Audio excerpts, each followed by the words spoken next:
বিষয় কি বলবো, না না না, এটা এটা এরকম ব্যাপারই না। কারণ যাদের কথা বলছেন ওনারা আসলে এত বড় মানুষ, ওনাদেরকে নিয়ে কথা বলার মতো বা ওদের সাথে কম্পারিজনের কোনো জায়গাই নেই প্রথমত। কারণ ওরা স্বক্ষেত্রে এত বড় মানুষ, ওরা বাংলা সিনেমার, আমি যদি বলি ওরা ব্র্যান্ড অ্যাম্বাসেডর, যাদের কথা বললেন। তো ওরা ওরা ওরা বাংলা সিনেমাটাকে বাঁচিয়ে রাখছে এতদিন পর্যন্ত। স্টিল ওদের কারণে কিন্তু আমরাও সুযোগ পাচ্ছি। এই যে সিনেমাটা ধুকে ধুকে রয়ে যাচ্ছিল, তো অনেক বড় বড় মানুষ সেটাকে কন্টিনিউ করে গেছেন অনেক বছর ধরে। তো আসলে সেটা ঠিকই ছিল বলে আমরা আবার কাজ করতে আসছি। আমি কাজ করার জন্য সাহস পাচ্ছি, সিনেমা করার জন্য সাহস পাচ্ছি, বা একটা সিনেমা করতে আমার খুব ইচ্ছা হয়। এবং জায়গাটাও চেঞ্জ হয়েছে, আজ থেকে 8-10 বছর আগে সিনেমার যে প্রেক্ষাপট ছিল এটাও চেঞ্জ হয়েছে। তো আমি লাকি যে আসলে খুব একটা ভালো টাইমে আসলে আমি সিনেমাতে আসছি এবং খুব ভালো ভালো ফিল্ম মেকিং হচ্ছে। আপনি এমনিতে একটু ডুব দিয়ে থাকে, কিন্তু তারপরেও সিনেমা করতে গিয়ে চরিত্রে আরো বেশি ডুব দিয়ে যে থাকার ব্যাপারটা, সেটা নিয়ে কি ডুব দিয়ে থাকাটা তো আমার জন্য ভালোই না, খারাপ তো না। এটা আমাকে আসলে আমার জীবনে প্লাস করছে, আমাকে মাইনাস করেনি। তো আমার মনে হয় যে আমি চুপচাপে থেকে আমার কাজটা আমি ঠিকঠাক করতে পারছি কিনা সেটা ইম্পর্টেন্ট।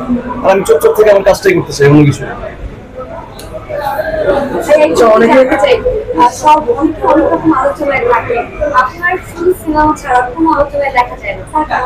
তো আমাকে নিয়ে শুধু সিনেমা ছাড়া অন্য কোনো আলোচনা দরকার তো নাই, দরকার আছে দরকার তো নেই। তো যেটা আমি অ্যাক্টর, আমার কাজ হচ্ছে সিনেমা করা, আমার কাজ হচ্ছে অ্যাক্টিং করা, ভালো ভালো প্রোডাকশন করা।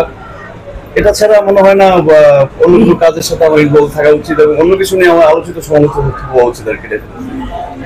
ভারতের দক্ষিণী সিনেমা নিয়ে যখন মানুষের এই প্রজন্মের অনেকে আসলে খুব আগ্রহ আছে, সেই জায়গা থেকে আজকে একজন দর্শক আমাকে বলবো যে দক্ষিণী সিনেমার যে হাইপ সেটা শরীফুল রাজে নিয়েছে, এবং তার অভিনয় এবং নৃত্যের কারণে সবাই পছন্দ করছে। এই বিষয়টা আসলে কতটুকু আপনাকে নাড়াবে বা আপনার কেমন লাগে? আমি দক্ষিণের অভিনেতা না, আমি বাংলাদেশের অভিনেতা। তো আসলে দক্ষিণের কোনো অভিনেতাকে নিয়ে ওরকম যদি ধরনের কাজ করে থাকে, সেটা তো সিনেমার প্রেক্ষাপট, সিনেমার স্টাইলটা কিরকম, সিনেমাটা দেখতে কিরকম, ওই কারণে হয়তো ওরা মিলাচ্ছে। বাট আমি কমপ্লিটলি একজন বাংলাদেশি অভিনেতা, আমি বাংলাদেশে কাজ করতে স্বাচ্ছন্দ্য বোধ করি। কেউ যদি আসলে আমাকে বাংলাদেশি অ্যাক্টর হিসেবে পরিচয় করা যায়, এটা আমাকে অনেক বেশি ইন্সপায়ার করে। অ্যান্ড ডেফিনেটলি যেহেতু আমাদের আশেপাশে দেশ, আমরা বলিউড, তামিল এগুলোর আশেপাশেই আমাদের আসলে থাকা হয়, তো মানুষ আসলে ওই ইন্সপায়ার হয়ে আসলে এটা বলে। ইনসাফে এই পর্যন্ত পজিটিভ নিজের কোন খবরগুলো বেশি টাচ করেছে, ফোনে বা সামনাসামনি অথবা টেক্সটে, যেগুলো আপনি টেক্সটে কম থাকে? এখন পর্যন্ত যারা যারা সিনেমাটা দেখেছেন, আমার মনে হয় যে আমি যতবার হলে ভিজিট করতে গিয়েছি সবাই সিনেমাটা দেখে আসলে মুগ্ধ। কারণ এটা এটা আমি একটু আগে বলছিলাম, এটা শুধুমাত্র অ্যাকশন ওরিয়েন্টেড না। এটা আসলে সিনেমাটা না দেখা পর্যন্ত মানুষ বুঝবে না, এটা তো অনেক কিছু আছে। তো এই সিনেমাটা যখন রেডি হয়, দাদার একটা ভিশন ছিল, প্ল্যান ছিল।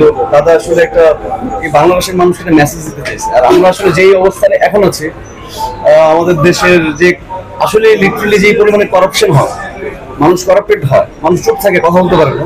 তো দাদা আসলে এই চুপ থাকাটাকে মনে হয় সিনেমার মাধ্যমে নিয়ে আসছে। আমার মনে হয় যারা দেশ নিয়ে চিন্তা করেন, সমাজ নিয়ে চিন্তা করেন, মানুষ নিয়ে চিন্তা করেন, করাপশন নিয়ে চিন্তা করেন, আমার মনে হয় যত সবার এই সিনেমাটা দেখা উচিত।